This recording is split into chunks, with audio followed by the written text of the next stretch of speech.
one should be Sonny Estil. Yes. Diba? Those two players, Estil at itong si Raimundo, are probably at the top of the food chain when you talk about value. Not the MVP trophy, but I think most value, the value word sa team nila. The defense that Raimundo does, the energy that he gives, silang dalawa ni Estil eh. Maybe the numbers magkakaiba, magkakatalo, but the word value ang ina-highlight ko.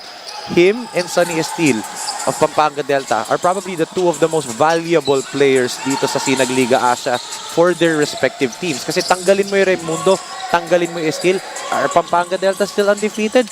Is NBS Slashers, are NBS Slashers still gonna ride the 4-game win streak? Diba? Ganun yung pinapoint out ko eh. Value of the player. Yes, and speaking of, yung kinumpara mo to MVP candidates or potential MVP candidates are Sonny Estil, who is from Pampanga Delta, the #1 seed. Yes. And yung sinabi mo naman, MJ Raimundo right now, NBS Slasher sitting at the #2 seed. That's a 3-point shot naman from the right corner. Again, that's for Ian Assistin. One from the left, another one from the right, diba? Unknown shooter itong si Assistin. And actually, I want to talk to this kid sometime, ha? Kasi parang paborito niya itong BREN GUIAO eh. Noong naglaro tayo sa Kainta, the 2 games that he played sa One Arena, he wasn't shooting well. Yes. Pero every time nandito tayo sa BREN GUIAO, he's knocking down his threes. Laging more than 3 ang conversions niya. Last time we were here, had 5. Yes, as we take a look at that 3-point shot from the right corner for Ian Assistin. Yun nga, yung nasa One Arena Kainta tayo last time, Ian Assistin was scoreless. Diba? Played 1 minute only of action for LDG San Pedro. And right now, naka 6 points na kaagad. Oh, diba? And again, the last time, I think 4 or 5 threes ang na-convert niya dito sa same ng LDG San Pedro kanya. Yes, that's why napatimeout kaagad dito si head coach PEDRO of NBS Slashers at look at that pass. Our center of Liga Asya. So timeout break. Our score 12 to 5 with 5 minutes and 22 seconds remaining here in the first quarter. Clothing Shop has been a sublimation company for a long time. We have evolved by proving quality and products for our customers. The design jerseys are carefully examined and printed in a quality machine that produces a fast printing, the biggest machine in the printing industry. In the sewing section, all the sewing experts use quality thread, needles and machine to make the product good-looking and durable. We customize clothing and sportswear in full sublimation. What are you waiting? Visit us now. Welcome back, SLA fans. And eto na nga, speaking of MJ Raimundo, last game, Enzo. Tingnan nyo na lang sa screen. 20 points, 9 rebounds, 3 assists, and 2 steals. Yung shooting niya medyo erratic that game, 40% lang, 8 out of 20. Pero it's, again, just like what we talked about in the first game for Ivos and Petros, it's the things that doesn't show up in the stat sheet. It's what makes this kid special. The defense. Sabi mo nga 33 quality minutes ang nilaro niya against yung Passion Sports Elite. Yes. And he was defending multiplayers. Simula siya kay Nile Ortega, and then binantayan niya si Aldwin Cruz, and then nung nag-iinit na yung teammate niya si Brent Bernardo, binantayan din niya. Yes. Diba? He's a complete two-way player. Understatement pa nga yung complete eh. Yes, kasi again, he can guard everyone eh. Yes. Literally Bumabantay from na sentro yan, guard to center, and ito pa, drive, he can shoot. And miss nga lang yun for MJ Raimundo. Pero you can see that yung ikot nung bola the confidence that every time he shoots, he drives nandoon eh. And again, the value, diba, of that player, ito si MJ Raimundo. Yes. I mean, if wala yan, tas maglalaro tong NBS Slashers without guys like Migs and Zeus sa hali, diba? Yes. Malaking bagay yun eh, kasi now you're going to lose probably your best all-around facilitator, player. scorer. Oo, kasi nawala na nga kayo ng facilitator in Migs sa hali. Wala na kayo na scorer in Zeus sa hali. Pag nawala yung Raimundo, you're gonna have to find those things somewhere else. Oh. Although maganda yung sinabi ni Coach PEDRO na his players have that next man up mentality, diba? You can see that Baruelo's there, Ilustrisimo's there, who played well in JR Ilustrisimo, diba? The last big game. guy who can also shoot from downtown. And speaking of, that's a good shot there for Alan Gamuak. Welcome back, Alan Gamuak. Last game, diba? Hindi siya nakalaro. Limited minutes lang in the past few games ng LDG. Hindi siya naglaro. So, diba, it was all Miko Nambi lang talaga for LDG for the most part. That's why they're struggling right now sa SINAG Liga Asya. But now that they have Gamuak and Nambi back at the front court, it's a good deal for LDG as we can see the move of the quarter. Hatid sa inyo ng Cement, early strength, quick dry cement made with Japanese technology built with Kaito. So, grabe yung move na yun ni Alan Gamuak. Parang Kaito cement ang ang tibay eh. Yun. Di ba? Yeah, magkakaano ka na, graba ka na sa tapat ng bahay mo bukas. Grabe naman. Ang hinihintay ko yung Thunder 4x2 ng photon. Yun ang hinihintay ko pag uwi ko. Bakit Jimbo? Ay, Rowie pala. Yan ka na naman, Enzo Cutie eh. Pero eto, let's turn over muna. Speaking of Cutie, let's turn over to our courtside reporter, Maris Victoria, for her first quarter report. Maris? For NBS Slashers head coach PEDRO, for them ang basketball ay may learning experience every day kaya walang makakasabi kung ano mangyayari inside the court. Pero eto, Enzo and Rowie, well prepared daw sila every game para dito sa SINAG Liga Asya dahil mahalaga daw ang liga para sa kanila. Wala ang ibang key players nila pero sabi ni coach, another good thing for their players ay may next man up mentality sila at marunong trumabaho. Ang very focus nila ay defense, rebound at iwas sa turnovers. Back to you, Rowie and Enzo. Enzo, parang ikaw yung naging courtside reporter doon. Kakabanggit mo lang yung one-up mentality na tinuro ni, or yung mentality ni head coach mentality? Mentality. Man kasi mga lalaki, tas mentality.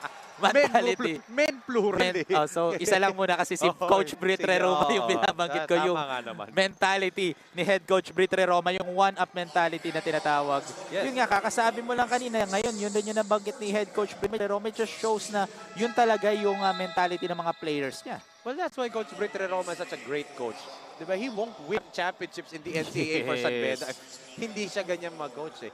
He is one of the most prized coaches, not just in SINAG Liga Asya, but in the entire country. Ang dami niyang na-develop na players and that's how he develops na, okay, di man kita nagamit ngayon, next game gagamitin kita and I hope you step up. Just like this, perfect example for Coach Britre Roma. Normal starter niya talaga ito si MJ Banatikla. Banatikla only played 7 minutes against Passion Sports because of defensive adjustments. Kasi nga, every time kay Passion Sports, daanin yung guards nila through a pick and roll with the big. And nagda-drop coverage tong si Banatikla. So yung mga guards nitong Passion Sports, we know can shoot from the outside. They can shoot the lights out.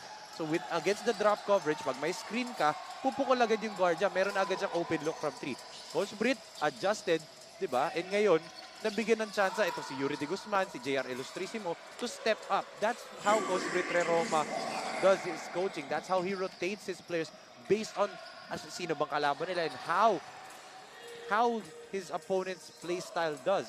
Ganun talaga siya. That's why he's won multiple championships at the college level and he's hoping to add a SINAG Liga Asya Board 2001 trophy in his portfolio. So, yun nga, kasi it's a good mentality rin or his coaching style eh. Kasi again, it's like playing chess eh. Nawala yung pawn, nawala yung bishop. Paano mo ka mananalo sa game without those pieces? So it's how you maximize the players talaga eh. So pag with naglalaro on chess, wala na siguro. Pag nawala yung pawn, nawala yung bishop.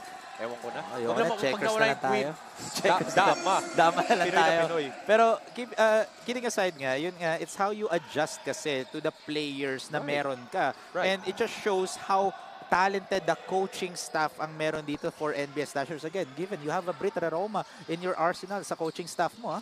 Totoo. And same goes din naman with LDG, di ba? Yes naman. There has been multiple games na nawala. Itong si Coach Richard Peñaranda and na nagsi-step up for as their acting head coach is his first assistant si Coach Mario Dichoso. And LDG has played through that. Magaganda mga performances nila regardless kung sino ba yung head coach nila na nandyan sa floor. This is a great matchup for both teams, not just stylistically, but also a coach's matchup too eh. Yes, Sino ba makakapag-adjust ng mas mabilis, di ba? Tama yung sinabi mo. This is the coach's matchup right now, Enzo. O, 10 points na siya. Yes, another shot for Ian Assistin as he is heating up right now like the sun. Sabi mo nga, sabi nga kanina, di ba, at the top of the coverage is the melting pot. Oo, of basketball excellence. So, grabe yung mga players natin dito. Kasi, yun nga, Enzo, grabe yung mga actually, linya mo, nakukuha ko din. these players are set to light up the court with their skills and burning passion of the hindi game ko of basketball. Pag dinamihan mo, hindi ko maaalala. As you can see there, Yuri De Guzman with the rebound. And eto driving. Oh, muscling his way through. Grabe. But great defense for LDG San Pedro, forcing that turnover against Cyrus Ferrer. Yes, Cyrus Ferrer, go. Letran Squire himself, diba? Bright future for this kid. Another kid na ni Coach Britt Roma na gustong-gusto niya kasi coachable yan eh. Yes. Di bali nang di siya makascore eh. Di depensa yan. But ito, De Manuel, part of that three-headed monster. Netong three-headed monster guard rotation ni Coach Richard Peñaranda. Cabrido, Timtiman, sama mo pa si De Manuel, di ba? Yes. Interchangeable yung tatlong yun. At minsan pa nga, pinagsasabay pa ni Coach Richard eh. And ito pa, imagine mo, pinagsasabay niya yung three small guards ng LDG San Na Pedro. magkaka-height. Magkaka-height. However, ang isa sa nakakatakot defensive end, Joseph Timtiman. That guy right there, that's one of the smallest players ni head coach Richard Peñaranda in his arsenal. Can block centers here sa SINAG Board 2001 natin. Ilang beses niya na nagawa yun. At the same time, he is a pesky defender, stealing the ball left and right. And hindi lang yun, blocking players left and right. And every time na he's contesting the ball, nakaka-bother talaga even sa size niya. Totoo. And, for Joseph Timtiman kasi it's fearlessness eh. Same goes guys like CJ Delfino who, simula pa lang, kilala na ng tao sino si CJ Delfino, di ba? Ngayon nakikilala na ng tao si Joseph Timtiman na ganun din pala siya. Maybe not as athletic as CJ Delfino. Yes. But kita mo na doon din yung defensive mentality. And that's what makes LDG San Pedro very, very dangerous. Pero one thing to note dito for Coach Richard Peñaranda, back-to-back games sila. Pero does that count? No, our referee Jong Panayad said no count. Late na daw yung tira na yun. So, yun nga, sayang yung shot na yun. Pero that's the end of the first quarter. 7-point lead for LDGA San Pedro kontra dito sa NBS Slashers as we take a look at this first quarter highlights. Ian Assisted started it off. 10 points all in this first quarter. And nagkaroon pa nga siya ng 5 straight points, di ba? Na at sunod-sunod, the di ba? start. Oo, grabe nga yung performance niya. But dito, itong NBS Slashers, continuing to do what they do. Raimundo, Illustrissimo, but again, it's LDGA San Pedro's 3-point shooting will always be the catalyst. That's why they're up by 7 points. Yes, that's the end of the first quarter. Our score 21-14 in favor of LDG San Pedro kontra NBS Slashers. So SLA fans, we'll be back after this.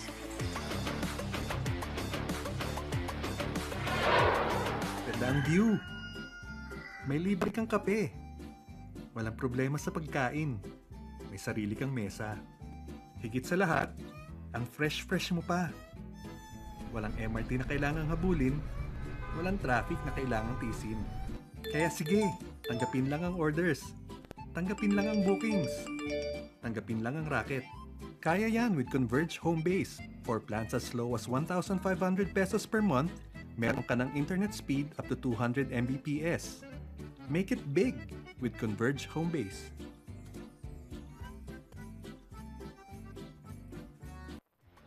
Welcome back, SLA fans. This game is brought to you by J Project Loaning Shop, the official outfitter of SINAG Liga ASYA, born 2001 SINAG Cup. And syempre, brought to you by Photon, the official mobility partner of SINAG Liga ASYA. Kayang-kaya sa Photon.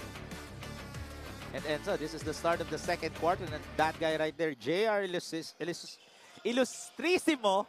Kanina pa ako na, sa mga players natin ngayon kasi grabe ang bakbakan ngayon dito sa BREN GUIAO Convention Center. Imagine mo, this is still at anybody's ball game even though ang atang LDG San Pedro ng 7 points. Yes, and eto, they found another shooter. Ay first-time player dito para sa LDG San JP Pedro. Bao. Oo, grabe. First game, di ba? This is a day for debuts, di ba? Kanina, ang ganda nung 4 na players para sa Antipolo Pilgrims na nag-debut. Ngayon naman, ito si JP Bao. Kakapasok pa lang, pumukul agad ng 3, di ba? Yes, and ito as you can see, they're trying to answer back with a 3 of his own, but trying to fight for the ball there dito si Yuri de Guzman. Pero napunta ang bola sa LDG San Pedro. But however, a miscommunication here for LDG San Pedro. So balik ang bola dito sa NBS Slashers. Yes, and sayang yun kasi Joe Marie Argota, great job corralling the rebound against a much taller Yuri de Guzman. Tumhamalan talaga sa paa niya eh. Those are unforced turnovers for LDG and they have to watch out for those turnovers. Kasi nga, although they capitalize well on turnovers, pero sila din eh. Turnover prone din tong LDG San Pedro sometimes eh. Yes, that's why ang nangyari pa dito is look at that. Binato ni JR Illustrissimo pa yung bola just to get that possession. And ngayon, 10-point lead in favor of LDG San Pedro. So that's why they really need to know. NBS Slashers really needs to step up pa in this ball game. Mas lalo na, who will step up? Kasi Look at that. nag-tangle sila doon. Dito na JR Illustrissimo, pati ni JP Rusha. Well, JP Rusha is undersized compared dito kay JR Illustrissimo. A bulldozer. Itong si Illustrissimo. So, they have to actually, kahit mas matangkad kay Illustrissimo, kaya niyang itulak papunta sa ibang side para makuha niya yung offensive rebound. A bulldozer itong si Illustrissimo. So, he needs to help out itong si Raimundo in this ball game if they want to win. Look at that, Beninsig with the block, but good pass to De Guzman. Yes, and that's a good shot for Yuri De Guzman. And now, trailing by just 8 points na lang, ha? Oo. And itong NBS Slashers, they're going to try to take this one possession at a time. Slow down the pace, pero look at that drive. What a great drive here for Jade Emmanuel. The hoop and the harm, and he'll go to the free throw line to shoot a bonus free throw. But what a great drive there. Using his speed, that is our drive of the quarter. Hatid sa inyo ng Photon, the official mobility partner of SINAG Liga Asya. Kaya-kaya sa Photon. What a drive. Galing dito kay Will. No, alam mo, nagmaneho ng Photon eh. Oo, syempre. Parang Thunder 4x2 lang yun.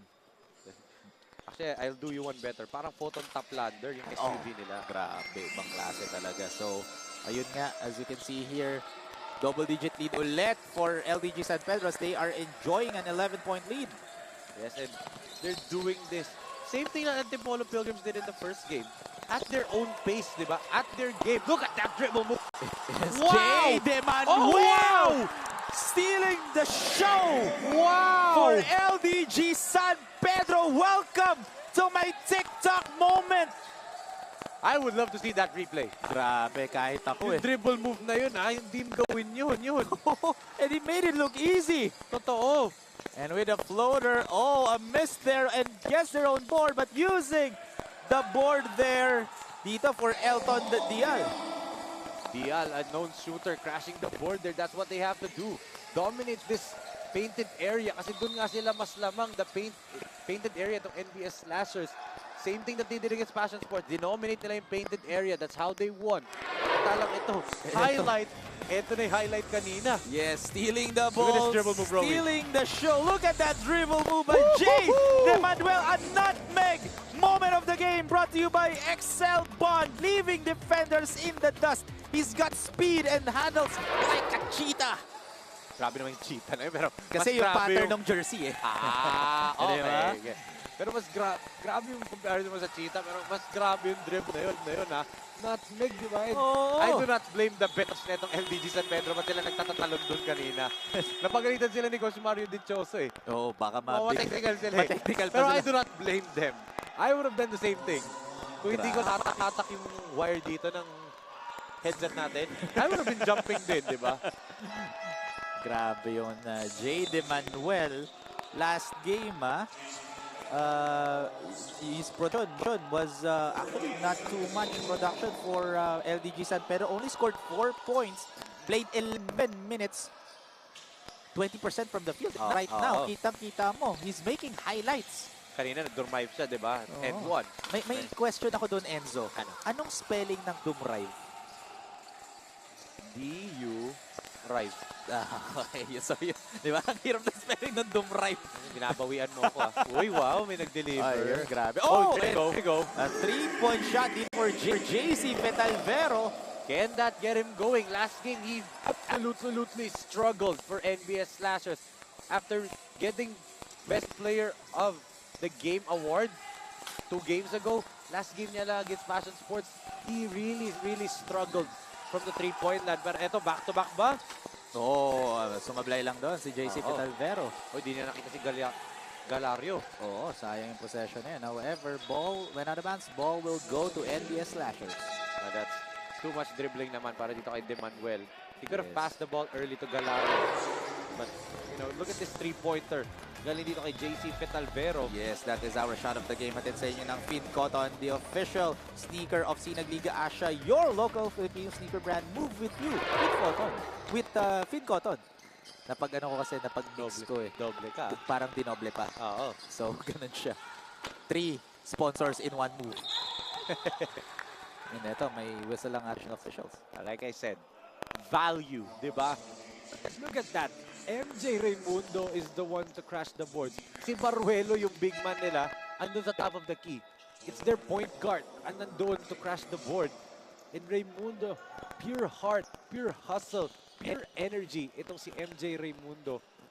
What a player this is. And, you know, I won't be surprised if very, very soon, once he's eligible to play the NCAA for JRU, as I believe may, I don't know if residency ba niya or team, I think team B pa rin ata siya ngayon ng JRU eh. That's why hindi pa siya maglalaro for the NCAA tournament this season. Oh. So, you know, once he plays, a lot of people are going to fall in love with his game.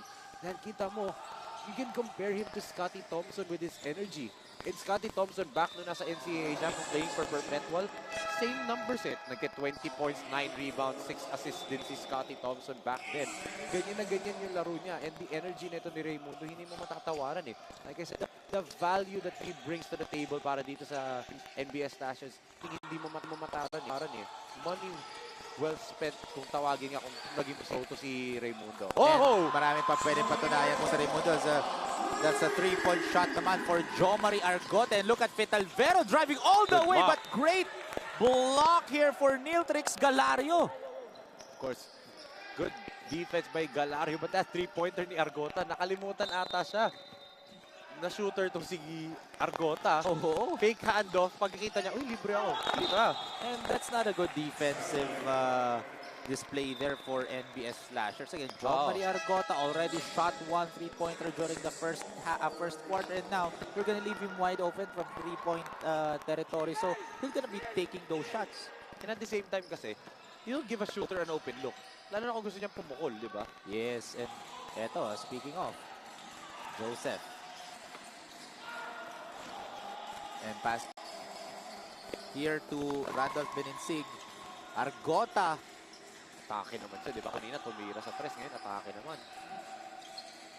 And now, this time, Joseph Timtiman from 3-point territory.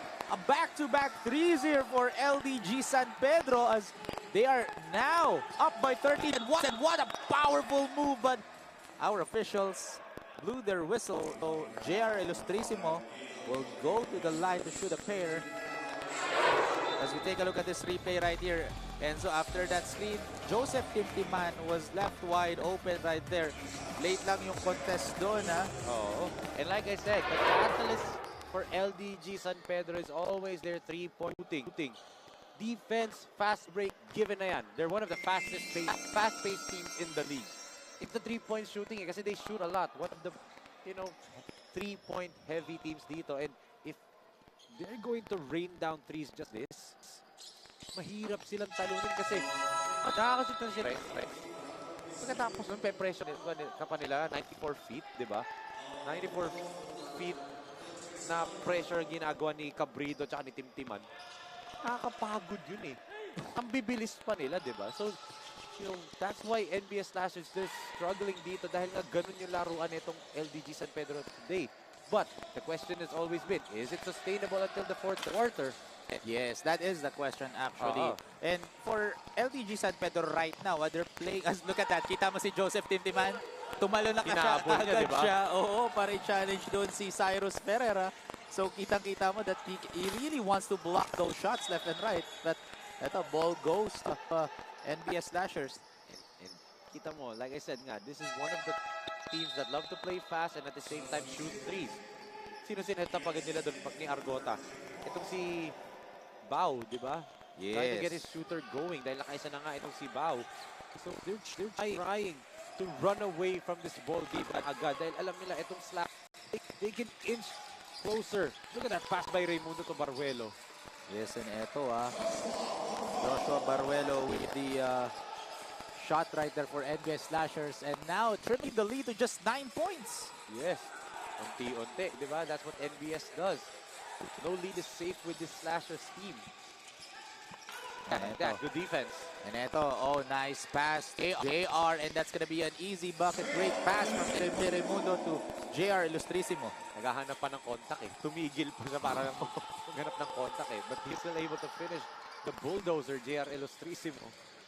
And eto, look at the mismatch in terms of sizes dito right now for LDG San Pedro against NBS Slashers. NBS Slashers right now on the floor, ang lalaki eh, Oo. compared to LDG San Pedro. So it's a battle of speed or power.